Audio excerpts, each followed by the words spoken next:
Okay. I noticed that like on vacations, like I wouldn't let myself have fun. I'd be looking for like a gym at the hotel. I'm like, where's the gym at the hotel? Like they don't have a bench here?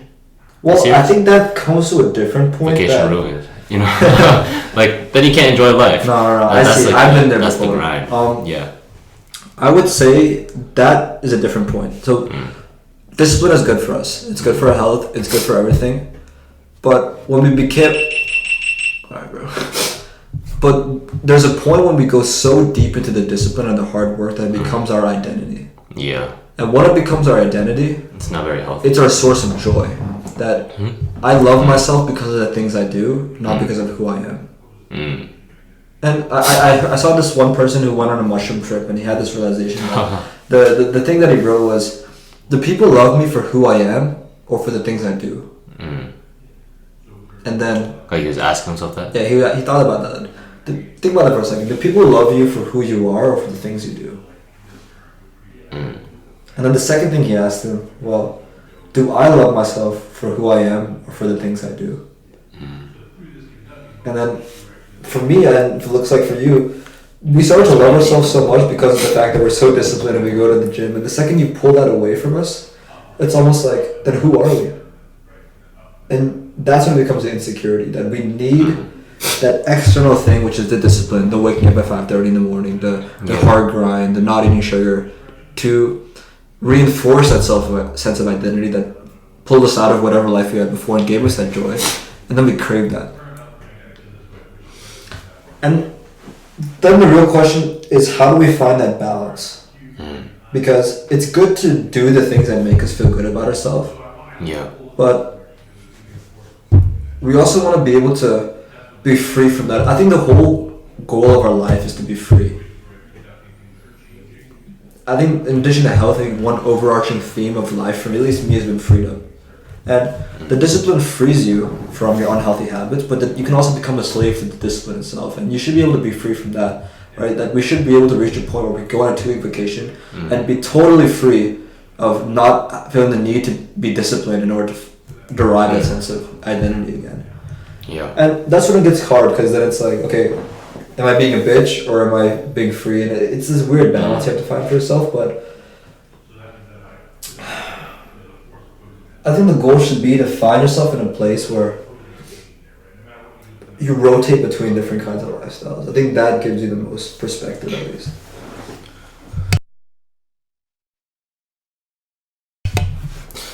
Yeah, I think the problem comes up when you start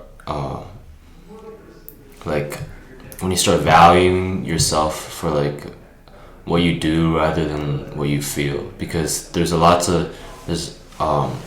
tons of people who just live life to feel good, you know, like going out and partying or like playing video games inside all day. Like their purpose in life is just to feel as happy as possible, and so they never have that conflict inside of them where they're not sure if they're doing the right thing. But ignorance is bliss. Yeah, but when you're I'm happy when I go to the gym and I'm eating good and healthy. I feel really happy after it because I know I'm doing the right disciplined thing. But the problem arises when like I can't do that anymore. You know? Do what anymore? Discipline? Like, yeah, I can't do discipline anymore because like I don't know, like vacation or something, and like I won't let myself have fun. Because it's kind of like our brains are rewired into thinking that being disciplined is fun. You get what I'm saying? Yeah. We're not fun, but like that's your purpose. Because some people, their purpose is happiness, but for others, like the purpose is like success. But you know, like a week or two of just relaxing isn't gonna hinder your progress to whatever you're trying to do. Yeah, and I don't think it's even about the progress at this point, right? It's about that insecurity and identity piece, right? Yeah. I would say that I was in a similar spot last summer where I was really disciplined last spring. That's when I remember I told you like last winter I started being more disciplined. Spring term was a reflection of that, where I'm following the Google Calendar, I'm doing my daily habits. I don't miss a single day. Like every single day I'm doing my habits. And that continued on to the first 3 weeks of summer when I'm at home and I'm doing my thing and I'm being disciplined. And I go to New Hampshire for my EXP lab, and it totally destroys all the discipline for the first time since I started doing it, right? Because back in the previous fall of my junior year, I wasn't a disciplined guy in terms of the lifestyle I lived following that. And then for the first time in my life, I was really disciplined, like winter, spring, then early summer. So the first time where it broke and I wasn't able to do it as much anymore when I was in New Hampshire. And it was a weird time for me, those 8 weeks, because what it began as like, wow, I have to sit here in this office from 9 to 5 a day. I'm literally not going to have any time to do what I actually want to do. Like, I'm not getting any sunlight while I'm in here. I'm sitting behind the computer screen. I'm sitting down all day. Like, all the habits, like, I got my sit-up desk in my room. I have this, I have that. I have the fact that I try to go outside as much as possible. All that out the window. 30-minute commute time every day. It adds up more. There was just so many things that continued to destroy my routine. And with time as well, I started to get a desire for the first time that I don't feel like being disciplined anymore. I feel like having fun. And, you know, I want to, like, go out and explore New Hampshire, with, like, whether that be going on hikes on the weekends with my family, like, talking to, like, the guys and the girls at the gym I was going to, like, going to the beach. That was, like, literally a 5-minute drive from my house, just hanging out there, hanging out with my grandson and going fishing with him. Like, there's all these desires that started popping in my head, but for some reason, because I became so engulfed in the discipline, I thought, those are all bad, stay away from those as much as possible. I would go on a 2-week hiking trip with my parents over the weekend, and I would come back looking at my weight, and I'm like, oh my god, I lost so much weight from all this cardio I did, I'm not going to make progress to my life. I was really in that rough state for a few weeks, but I think if I go back to the journals of that time, maybe I can look at how my thought process changed, but I think near the end of it, I was more okay with being less disciplined, and I allowed myself to kind of lean into the desires for the last few weeks, and I actually found I was happier. Because I was doing what I really wanted to do, like whether it be like hanging out with, like, there was, luckily the gym I went to, there's a lot of like guys and girls my age, so I was able to like socialize with them and everything, and I kind of leaned into those desires more, and I found I was more happier. And the beautiful thing was that when I went home, after low-key having a nice 3-4 end of the weeks there at Michigan, at New Hampshire, and I really enjoyed that time. When I went home, all of a sudden I'm so disciplined again. And that's what taught me that having periods of time where you're not disciplined gives you the perspective and clarity to appreciate the discipline more. If you don't enjoy the discipline, then forcing yourself to be disciplined won't make you happy. But when you go and you experience the other lifestyle where you're having fun and just fucking around, and you go back to the discipline, you love the discipline that much more.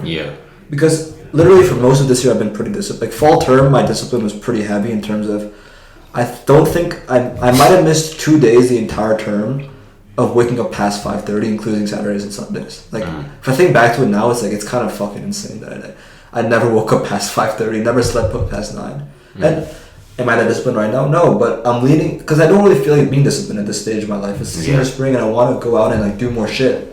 And same here. And this is the first time where I don't feel guilty about it. Because the same way you felt guilty about it when you're on your trip, the same way I felt guilty about it when I was in Hampshire. I didn't feel guilty. Reflect on that. Like, I really just felt like I just want to hang out with my friends. I just want to watch the Knicks game. I just want to fuck around and eat junk food. I literally started doing that. And I don't feel bad about it. Because I know as soon as I go home this summer, it's going to go like that and I'm going to be disciplined all summer again. It's because you got to think about, like, why are you being disciplined in the first place? It's to have fun eventually.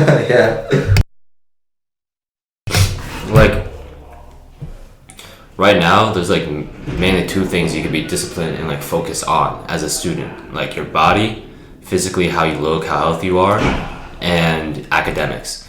And what that leads to, I think for me, like physically, it's for like social stuff, and then academically for me, it's like to have money in the future that I could spend to have fun. And both those things like link to like having fun, like the ability to have more fun in the future, right? But like if that's my goal in life, is to eventually have a lot more fun, then when an easy opportunity to have fun comes up right now, like why not take it? And that's the thing you gotta like think about in your head, just like you're delaying the gratification a bit too much. You know, it's like that thing where they tell the kids like if they give them a marshmallow or something, and if you wait like 10 minutes, I'll give you like 5, right? And some kids can wait and some kids can't.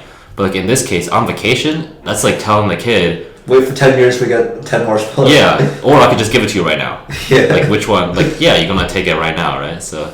100%. Yeah. So the other idea I had was, you say having fun.